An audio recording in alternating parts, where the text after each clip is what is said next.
ஆதவர்ஜனா வந்து சிபிஐ விசாரணை எதுக்கு நல்லா கேள்வி வச்சாரு, அவங்களே சிபிஐ விசாரணை கேட்கிறாங்க. சிபிஐ இந்த வழக்கு போகும்னு வச்சுக்கல, அது உண்மையிலேயே விஜய் பாதுகாக்கப்படுவார். ஆனால் பாஜகவின் பிடியில் பாதுகாக்கப்படுவார். விஜயோடைய மைண்ட் செட் என்னவா இருக்கும் சார்? விஜயுடைய மைண்ட் செட் வந்து மருத்துவர்களால, குறிப்பா மனநல மருத்துவர்களால ஆய்வுக்கு உட்படுத்தப்பட வேண்டிய ஒரு நபர். மக்கள் துடிக்கிறத கண்ணில பார்த்துக்கிட்டு பாட்டு பாடி மகிழ்ச்சியா இருக்கிற ஒரு தலைவனை உலகத்தில் நீ பார்க்க முடியாது. அதுதான் விஜய். A1 அந்த வழக்கிலையும் விஜய்னா, A2 ஆதவர்ஜனா தான். ஒரு கிறிஸ்தவரான ஜோசப் விஜயை தமிழ்நாட்டின் முதலமைச்சராக்குவதற்கு 40 இந்துக்கள் உயிர்கள் பறிபோன பொழுது கூட இந்து பரிவார அமைப்புகள் வாய்மூடி மௌனமாக இருப்பது என்பது இவர்கள் இந்துக்களின் மீதும் பரிவு காட்டல. அவன் ஒரு தத்துவம் இல்லாத ஆளு, ஒரு கொள்கை இல்லாதவன், மக்கள் மீது அக்கறை இல்லாதவன், வயசான ஒரு நடிகன். விஜய வழக்கு பதிவு செய்யணும், கைது செய்யணும், சிறையில் அடைக்கணும்.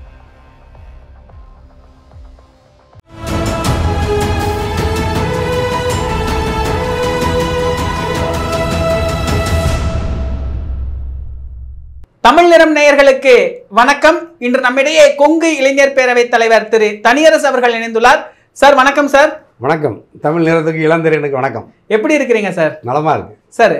அரசியல் கணக்கு இந்த விஜய் சம்பவத்துக்கு அப்புறம் ஒரு புரட்டி போட்டுருச்சு அப்படின்னு எதுவும் நினைக்கிறீங்களா சார்? கணக்கு ஒன்று ஒரு சம்பவம் நாட்டில் நடக்கிற பொழுது அது அரசியல் ஒரு தாக்கத்தை ஏற்படுத்துறது ஜனநாயகத்தில் இயல்பு தான். அப்படிப்பட்ட சூழ்நிலையில் 2026 சட்டமன்ற பொதுத் தேர்தலுக்கான நெருங்கி வருகிற சூழல், புதிதாக ஒரு நடிகர் விஜய் தமிழக வெற்றி கழகத்தை துவக்கி இருந்தார். 2 மாநாட்டை நடத்திவிட்டு திருச்சி எல்லாம் முடிச்சுட்டு இப்போ கரூர் வரைக்கும் வரும்போது கூட நம்ம அன்னைக்கு போன முறை பேசியிருந்தோம். அதில் அந்த சம்பவம், கரூர் சம்பவத்தில் ஒரு துயர சம்பவம். சென்னை உயர்நீதிமன்றத்தினுடைய நீதி அரசர் செந்தில்குமார் ஐயா சொன்னாங்க, மேன் மேட் டிசாஸ்டர், அதாவது மனிதனால் உருவாக்கப்பட்ட பேரு அழிவு. அது மாதிரி அப்படி ஒரு சூழல் நடந்திருக்க கூடாது, நடந்துருச்சு. 41 உயிர்கள் பலியாயிருக்கு. தமிழக வெற்றி கழகம் அதுல வந்து குற்றவாளியா சேர்க்கப்பட்டிருக்கணும். நடிகர் விஜய் வழக்கு பதிவு செய்து கைது செய்யப்பட்டிருக்கணும். இப்ப சிறையில் இருக்க வேண்டிய நபர் நடிகர் விஜய். ஆனாலும் நீங்க சொன்ன மாதிரி இந்த வாக்கு அரசியலுக்காக 41 அப்பாவி உயிர்கள், மாணவர்கள், இளைஞர்கள், குழந்தைகள், பெண்கள், முதியவர்கள், அப்படி அப்பாவி 41 மனித உயிர்கள் பறிபோன பிறகு கூட வாக்குக்காக தமிழக வெற்றி கழகத்தையும் விஜயையும், தமிழ்நாட்டில் இருக்கிற 1-2 இயக்கத்தை தவிர மொத்த அரசியல் இயக்கங்களும், இந்தியாவில் இருக்கிற பிரதான கட்சிகளும் கூட தமிழக வெற்றி கழகத்தை விஜயை ஆதரித்து விஜயை பாதுகாக்கிறதுல, குற்றவாளியை பாதுகாக்கிறதுல தான் முனைப்பா இருக்கிறத பார்க்குறேன். அப்போ நீங்கள் இந்த விஜய் கரூர் சம்பவம் தமிழ்நாட்டு அரசியலில் அல்லது ஒரு அரசியலில் புரட்டி போட்டிருக்கிறதா? தாக்கத்தை ஏற்படுத்தி இருக்கிறது. என்ன மாதிரியான தாக்கத்தை ஏற்படுத்தி இருக்கிறதுனா, அந்த சம்பவத்தில் தப்பித்து தலைமறைவான சூழல்ல தான், அதான் வழக்கு பதிவு செய்யப்படவில்லை என்றாலும் தமிழக வெற்றி கழகத்தின் தலைவராக இருக்கிற நடிகர் விஜய் தலைமறைவாக இப்போ தனித்து தான் இருக்கிறார். ஏன்னா நீங்கள் அந்த பாதிக்கப்பட்ட உடனே மக்களை போய் ஆறுதல் சொல்லலை, மருத்துவமனைக்கு போய் நலன் விசாரிக்கல, இழப்பீட்டு கூட நேரடியாக கொண்டு போய் தர முடியலை. கிட்டத்தட்ட 1 வாரம் 10 நாள் கழித்து இப்பொழுதுதான் வலைவொலியில் காணொலி காட்சி மூலமாக வாட்ஸ்அப்பில் பேசுறதாக செய்தி பார்க்குறேன். அப்போ இதெல்லாம் ஒரு தாக்கத்தை ஏற்படுத்தியிருக்கு. ஆளுங்கட்சியும் விஜயை பார்த்து பயப்படுகிறது, ஆதரிக்கிறது, வழக்கு பதிவு செய்யாமல் காப்பாற்றுகிறது. ஒன்றிய பாஜக மோடி அரசும் விஜயை தன் பக்கம் இழுப்பதற்கு விஜயை தியாகியை போல் காட்டி 41 உயிர்களுக்கு நீதி வழங்காமல் ஒன்றிய பாஜக கட்சி முனைப்பாக இருந்து பாஜக வந்து தமிழக வெற்றி கழகத்தை ஆதரிக்கிறது, விஜயை ஆதரிக்கிறது, பாதுகாக்கிறது. இவ்வளவு காலம் ஜோசப் விஜய் ஒரு கிறிஸ்துவ மிஷினரியுடைய கைக்கூலின்னு சொல்லிட்டு வந்த பாஜகவெல்லாம் இப்ப விஜயை ஒரு தீவிர RSS காரரை போல, பாஜக ஆதரவாளரை போல, தமிழக வெற்றி கழகத்தை தன்னுடைய நட்பு நேச ஆதரவு கட்சியை போல ஒட்டுமொத்த பாஜகவினுடைய தலைவர்களும் வந்து களத்தில் இறங்கி ஆளுகிற திராவிட முன்னேற்ற கழக அரசின் மீது பழியை போடுவதற்கு, காவல்துறையின் அரசு நிர்வாகத்தின் மீது, இன்னும் சொல்ல போனால் அந்த மாவட்டத்தினுடைய செயலாளர், முன்னாள் அமைச்சர், சட்டமன்ற உறுப்பினர் செந்தில் பாலாஜியை அந்த சம்பவத்திற்கு காரணமாக்கி பாஜகவும் பாஜகவினுடைய பரிவார அமைப்புகளும் பாஜகவினுடைய வலையொலி அந்த செக்ஷன் அதனுடைய பிரிவும் தீவிரமாக வேலை செஞ்சதை நம்ம பார்த்தோம். தமிழ்நாடு அரசும் அதில் வந்து உடனடியாக பதில் சொல்ல முடியல. ரொம்ப நிதானமாக அரசு நிர்வாகத்தை மக்களுக்கு, பாதிக்கப்பட்ட மக்களுக்கு ஆறுதலாக கொண்டு போனாங்க. பாதிக்கப்பட்ட மக்களுக்கு நீதி வழங்குற வகையில் குற்றவாளிகள் மீது நடவடிக்கை எடுக்கல. அதாவது ரசிகர்கள் விஜயை கொண்டாடுவது, பாதுகாப்பது வேறு. தமிழ்நாட்டினுடைய அரசியல் கட்சிகளும் இந்தியாவில் இருக்கிற அரசியல் கட்சிகள் கூட வாய் மூடி மௌனியாக இருந்து இந்த துயரத்தை, இந்த கொடூர சம்பவத்தில் காரணமாக தமிழக வெற்றி கழகத்தை விஜயை நடவடிக்கை எடுப்பதற்கு வலியுறுத்துவதற்கு மாறாக அவரை பாதுகாக்க முயற்சிக்கிறத பார்க்கிறோம். சம்பவத்துக்கு பொறுப்பேற்க மறுக்கிற விஜய் 3 நாட்கள் கழித்து ஒரு காணொலி போடுகிறார். சிஎம் சார், பழி வாங்குறதா இருந்தா நீங்க என்ன பழி வாங்க, அந்த மதியழகன பவுன்ராஜ் எல்லாம் கை வைக்காதீங்க அல்லது மற்ற நடவடிக்கை எடுக்காதீங்கன்னு சொல்றாரு. விஜயை பாதுகாத்து விஜயை முதலமைச்சராக்குவதற்கு முயற்சிக்கிற போக்கு இருக்கிறதுல, அது வந்து தமிழ்நாட்டினுடைய ரசிகர்கள் மட்டும் நம்ம வந்து அறியாமை அல்லது ஒரு மூட கூட்டம் அப்படின்னு நம்ம தொடர்ந்து விமர்சிச்சோம். தலைவனை தேடுகிற, நடிகனை நாடால் அழைக்கிற போக்கு போக்கு உலகத்திலேயே தமிழ்நாட்டில் மட்டும் இருக்கிற அவமானம் இன்னும் நீடிக்குதுங்கிறதுல நமக்கு வேதனையா இருந்தோம். துன்பப்படுகிற மக்களை பார்த்து ரசிக்கிற ஒருவரை தலைவராக்குவதற்கும் முதல்வராக்குவதற்கும் ஒட்டுமொத்த அரசியல் கட்சிகளும் சமூக இயக்கங்கள் கூட ஆதரிக்கிறத பார்க்கிறேன். இந்த சிபிஐ விசாரணை ஏற்கனவே விஜய் தரப்புல இருந்து வச்சாங்க, நீதிமன்றம் நிராகரிச்சிருச்சு. பாதிக்கப்பட்ட தரப்புல இருந்து சிபிஐ விசாரணை வேணும்னு ஒரு கோரிக்கை மனு வச்சிருக்காங்க. முன்னாடி ஒரு சம்பவத்துல ஆதவ அர்ஜுனா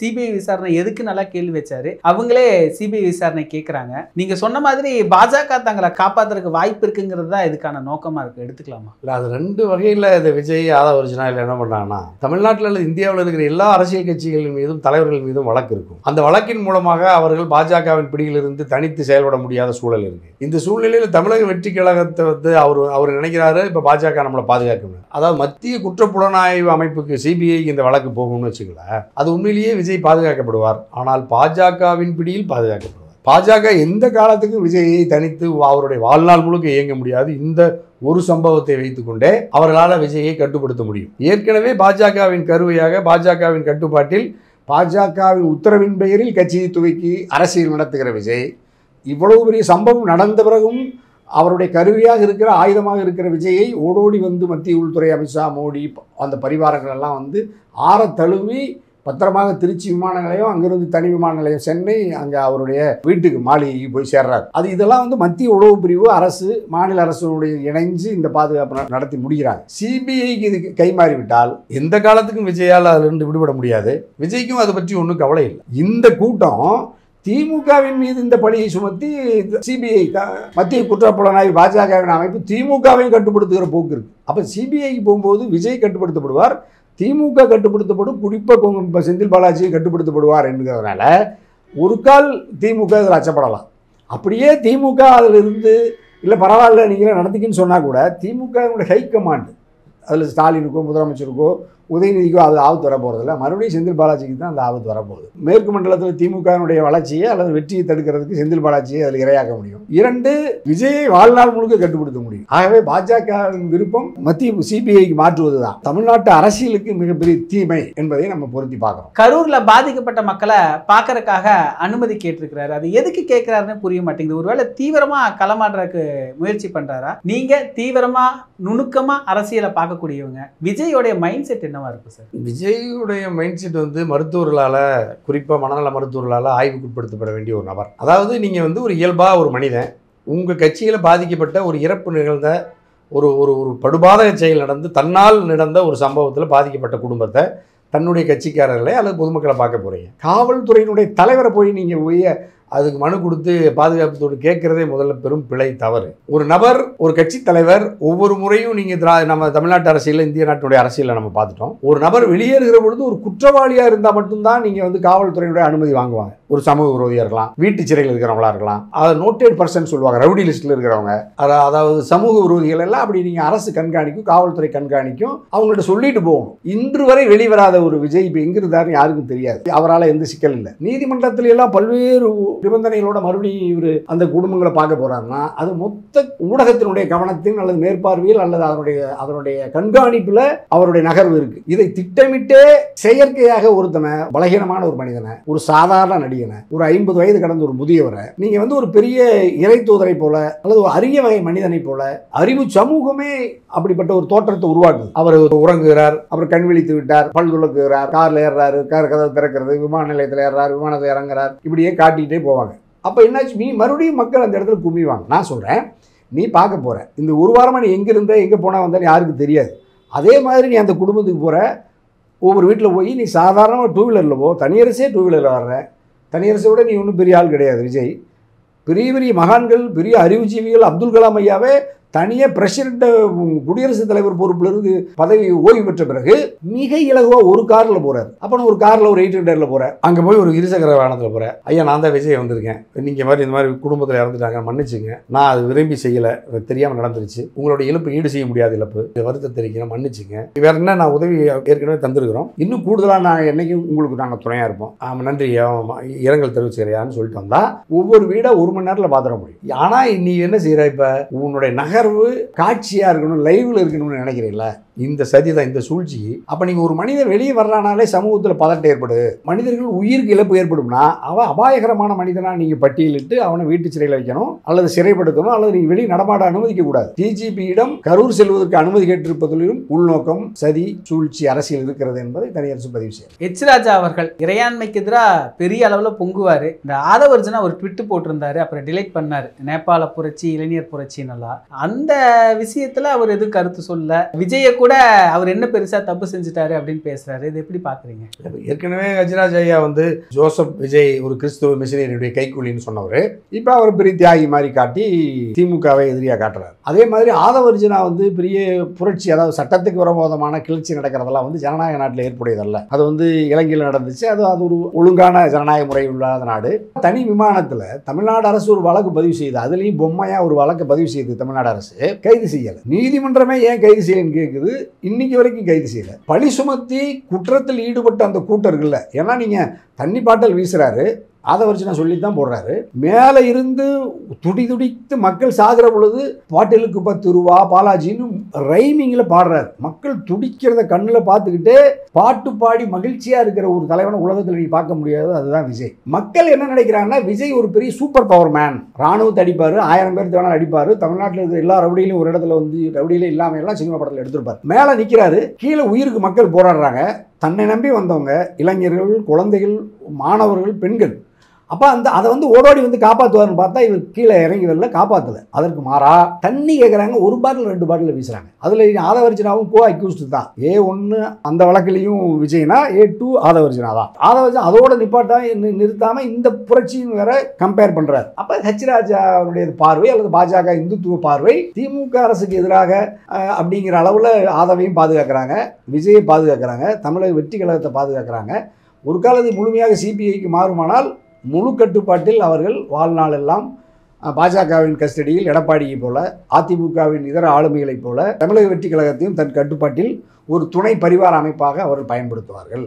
அதில் இன்னும் கூடுதலாக தமிழக வெற்றி கழகத்தில் கிடைக்கிற அந்த வாய்ப்போடு தமிழக வெற்றி கழகத்தின் தலைவர் ஜோசப் ஒரு கிறிஸ்தவர் என்பதனால் தமிழ்நாட்டில் இருக்கிற கிறிஸ்தவ வாக்குகள் திராவிட முன்னேற்ற கழகத்திற்கு சிந்தாமல் சிதறாமல் தொடர்ந்து புரட்சித்திலே அம்மா மறைவுக்கு பிறகு விழுகிற அந்த வாக்கு விஜயின் மீது ஒரு பரிவு காட்டுகிறதை போல பாஜக காட்டி கிறிஸ்தவர்களை தன் பக்கம் இழுப்பது, அந்த வாக்குகளை திமுகவுக்கு செல்லாமல் சிதைப்பது, அதுதான் முதல் நோக்கம். விஜயனுடைய ரசிகர்களுடைய அந்த மோகத்தில் வெளியிருக்கிற பிற மார்க்கத்தை சேர்ந்தவர்கள் இந்துங்கிற பட்டியலில் இருக்கிறவங்க, இஸ்லாமிய பட்டியலில் இருக்கிறவங்களுடைய பாமர மக்களோட வாக்குகளை கணிசமாக திமுகவிலிருந்து மடைமாற்ற முடியுங்கிற 2 பார்வையில் தான் அவங்க விஜயை கையில் எடுக்கிறாங்க.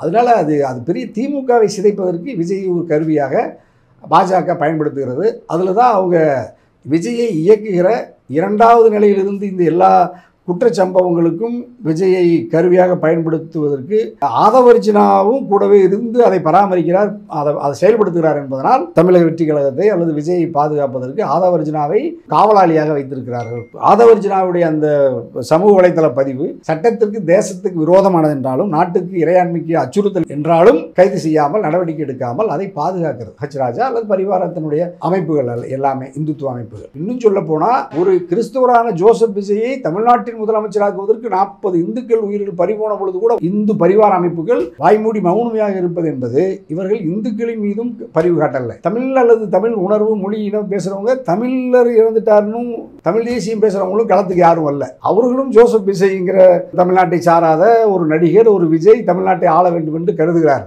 தமிழ்நாட்டினுடைய பெரும்பாலான மக்கள் எந்த அரசியல் விழிப்புணர்வு இல்லாத அரசியல் மூடர்களாக அவங்க வந்து இந்த மண்ணை சார்ந்தவர் ஆள வேண்டும் என்கின்ற இயல்பான எண்ணமே இல்லாத, என்ன செய்யறது, அவங்களை கடுமையாக திட்டுறதுக்கும் நமக்கு வார்த்தைகள் இருந்தாலும் நம்ம ஒரு நெறி சார்ந்து பண்புகள் கண்ணிய குறைய வார்த்தைகள் பயன்படுத்தக்கூடாதுனால பயன்படுத்த மறுக்கும். நம்ம தயக்கமா இருக்கு. இந்த அவமானம் நீடிக்க கூடாது என்பதையும் நம்ம தமிழ்நாடு கொங்கலைஞர் பேரவை, தனியரசு, ஜனநாயக சக்திகள் நம்ம தொடர்ந்து வலியுறுத்துறோம். அந்த அடிப்படையில் இனிமேலாவது அவர் கரூருக்கு வருகிற பொழுது பக்கத்து வீட்டுக்காரர் கூட போய் பார்க்காம விஜயை நிராகரித்தார்கள்னா தமிழ்நாடு கொஞ்சம் திருந்தி இருக்குன்னு அர்த்தம். மீண்டும் இந்த காட்டு கூட்டம் போய் அங்கே ஒரு திரட்சியா ஊடகத்தில் வர்ற செய்திகளை பார்த்து நம்பி போய் ஒரு இடத்துல குவியுமானால் இந்த காட்டுவாசிகளை, ஆதிவாசிகளை, நவீன ஆதிவாசிகளை, கல்லூரியில் படித்தவங்க, ஆங்கிலம் படித்தவன், இன்னும் சொல்ல போனால் முதுகலை ஆங்கிலம் படித்தவங்க செத்து போயிருக்காங்க போய் களத்தில். அப்படின்னா நீங்கள் அவன் எதுக்காக கல்லூரி எதுக்கு போய் அவன் படித்தானே தெரியல. எத்தியோப்பியாவில், சோமாலியாவில், ஆப்பிரிக்காவில் கூட காட்டுவாசிகள் கூட ஒரு இடத்துல கூடி உயிர் போன வரலாறு இல்லை. இந்தியாவில் சுதந்திரத்துக்காக கூட தமிழ்நாட்டில் 40 பேர் ஒரே இடத்துல ஒரே நேரத்தில் உயிரை தரல. மொழிப்போர் தியாகிகள்,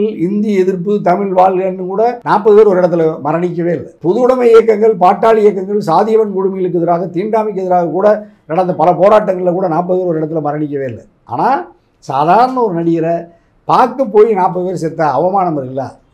இந்தியாவிலேயே உலகத்திலேயே ஒரு மோசமான தமிழர் ஒரு இனம் உண்டு. அவன் ஒரு மூட இனம், அரசியல் அறிவில்லாத சமூகம், ஆயிரம் ஆண்டுகளாக அடிமைப்பட்டு கிடந்த இந்த சமூகம், தன் சொந்த மண்ணில் தன்னை தானே ஆள தகுதி இல்லாத ஒரு சமூகம். இந்த சமூகத்தில் வள்ளுவரும் இந்த சமூகத்தில் அவை பிராட்டியும் பிறந்தார்கள் என்பதை நமக்கு பெரிய ஒரு வகையில் பெருமை. ஒரு வகையில் அதனுடைய வாரிசுகள் இப்படி திரையரங்குகள்லையும், சாராய கடைகள்லையும், டாஸ்மாக் கடைகள்லையும், கிரிக்கெட் விளையாட்டு மைதானத்திலையும், ஆலயங்கள்லையும் இப்படி உயிரை இழக்கிறான், நேரத்தை விரயமாக்குறான், அறிவை இழந்து மூடனாகிறாங்கிறது நமக்கு பெரிய துயரம். இந்த துயரம் நீடிக்கக்கூடாது, இனிமேலும் நீடிக்காதுன்னு நம்ம இந்த சமூகத்துக்கு நம்ம தொடர்ந்து அறிவுறுத்துவோம், வேண்டுகோள் வைக்கிறோம். இன்னொரு பக்கம் அந்த எடப்பாடியும் சரி, எடப்பாடியுடைய ஆதரவாளர்களும் சரி, விஜய் கிட்டத்தட்ட கூட்டணிக்கு வந்த மாதிரியே பேசிக்கிறாங்க. விஜய், அதிமுக, பாஜக இந்த 3 பேர் சேர்ந்தா 200 சீட்டு கன்ஃபார்ம்ங்கிற மாதிரி எல்லாம் சொல்றாங்க. கிரவுண்ட்ல அப்படி இருக்கா சார்? ஏன்னா ஊடகவியலாளர்களா சொல்லக்கூடிய நிறைய பேர் இந்த டிபேட்ல எல்லாம் பேசும்போது சொல்றாங்க, விஜய் மட்டும் வந்துட்டாருன்னா திமுக அவ்வளவுதான் அப்படின்னு சொல்றாங்க. கிரவுண்ட்ல அப்படி ஏதாவது நீங்க பாக்குறீங்களா? விஜய்ங்கிற அந்த பாமர மக்களுடைய வாக்கை விஜயால வசீகரிக்க முடியுங்கிறதுல உறுதியாக அதிமுகவும் பாஜகவும் திட்டமிட்டு அந்த வேலை செய்கிறாங்க. அவங்க தான் இந்த விஜயை உருவாக்கி களத்துக்கு கொண்டுட்டு வர்றதும் அதிமுக பாஜக அணிதான். அதில் நமக்கு ஒன்றும் மாற்று கருத்து இல்லை. ஒரு காலில் அது விஜய் அவ்வளவு இலகுவாக அதிமுக பாஜக கூட்டணிகளை போகிறதுக்கான வாய்ப்பு குறைவு. அது பாஜக விரும்பினால் அந்த விருப்பத்தை நிறைவேற்றுவதை தவிர்க்க விஜயால முடியாது. அப்படி ஒன்று நடந்தால் திராவிட முன்னேற்ற கழகம் தனித்து பெரும்பான்மையோட ஆட்சி பொறுப்பு வருவதற்கு கொஞ்சம் கடுமையாக போராட வேண்டியதாகும். ஒரு நெருக்கடியில் ஆட்சி இழக்க வேண்டியது இருந்தால் கூட ஆட்சி பெறதில்லை அது. ஆனால் அதே மாதிரி விஜய் தனித்திருந்தாலும் அதிமுக பாஜகவுக்கு பலத்தையும் திமுகவுக்கு பலகீனத்தையும் தருவது. அந்த 2 வகையிலையும் பாஜக அதிமுக பலனடை போகுது விஜயால. விஜயை தனித்து நிறுத்தி சிறுபான்மை கிறிஸ்துவ வாக்குகளை மட்டும் பிரித்தாலே கிட்டத்தட்ட பாஜக விரும்புவது நடந்துரும். திமுகவினுடைய வெற்றியை தடுக்க முடியும் பெருமளவு தொகுதியில்ங்கிறது விரும்புகிறாங்க. முழுமையாக கூட்டணிக்கே வந்துட்டா கூடுதலாக இலகுவாக வெற்றியை சுவைக்க முடியும், கூடுதல் இருக்குங்கிறதுல திட்டமிட்டு அதை வேலை செய்கிறாங்க. அது அந்த கெமிஸ்ட்ரி. இப்போ அரித்மேட்டிக்குங்கிறது 2, 3, 5, 6, 7ன்னு இல்லாமல் இந்த உளவியல் இருக்குல்ல, இப்போ இந்த கருத்து இருக்குது. இந்த கருத்து இன்னும் கொஞ்சம் கூடுதலாக வலிமையை கூர்மை அடைந்து ஆளுகிற திராவிட முன்னேற்ற கழக அரசினுடைய தத்துவம், கொள்கை அரசியல், திராவிட மாடல் அரசியல், அது அந்த கூட்டணியினுடைய தத்துவம், கொள்கை, அது ஜனநாயகம், சுதந்திரம், மக்களாட்சி, தனிமனித உரிமை, ஒரு மென்மையான ஒரு நெறி சார்ந்த ஜனநாயக முறையமைப்பை பராமரிக்கிறது, சாதி சமயங்களுக்கு அப்பாற்பட்ட சமத்துவம், மத வெறியை எதிர்ப்பது, இதிலெல்லாம் முனைப்பாக இருக்கிற அந்த ஒரு அழகான ஒரு தத்துவம், அழகான அந்த தத்துவின் அடிப்படையில் நடக்கிற ஒரு அரசு. இந்த வதந்தி அவதூறு இருக்குல்ல, விஜய் அதிமுக பாஜகவுடைய இந்த அவதூறு, அது ஒரு அக்னி மலை மாதிரி புளிறாங்க சமூக வலைத்தளங்கள். 90 விழுக்காடு அவதூறு பட்டி தொட்டியெல்லாம் பாமர மக்களிடத்துல வீரியமாக பாய்ச்சப்படுது. உண்மைங்கிற அளவில் முதலமைச்சர் ரொம்ப ரொம்ப மென்மையாக அணுகிறார், அரசு ரொம்ப மென்மையாக அமைதியாக இருக்குது. இந்த இடத்துல திமுக பயந்துருச்சு, பதுங்குதுங்கிற மாதிரி எடுத்துக்கலாம். 100 விழுக்காடு ரொம்ப பயப்படுறாங்க. ரொம்ப யார் சாதாரண மனிதர்கள் மேலேயே பயப்படுறாங்க. விஜய் மாதிரியான ஆட்கள் மேலே ரொம்ப அஞ்சு நடுங்கிறாங்கன்னே சொல்லலாம். ரொம்ப பயப்படுறாங்க. ஒரு அரசு நடத்தக்கூடாது. செந்தில் பாலாஜி அவர் மேலே ஒரு கான்ஸ்பிரசியான ஒரு விவாதம் எல்லாம் நிறைய பேர் வைக்கிறாங்க. ஒரு குற்றப்பின்னணி இருக்கிறவர், அது கிரவுண்ட்லேயும் மக்கள் இடத்துலையும் வெளிப்படுதா சார்? இல்லை, அது நீங்கள் அது ஏற்கனவே அந்த மாதிரி ஊழல் வழக்குங்கிறது அது இயல்பாக தமிழ்நாட்டில் திமுக அதிமுக பாஜக யார் மேலே வேணாலும் நடக்கும். அதில் அது ஒரு பெரிய பாதிப்பை ஏற்படுத்தாது. ஏன்னா நீங்கள் ஊழல் குற்றச்சாட்டுக்கு இரையான பிறகு தான் செந்தில் பாலாஜி வெற்றிக்கு மேலே வெற்றியை தொடர்ந்து குவிக்கிறார்.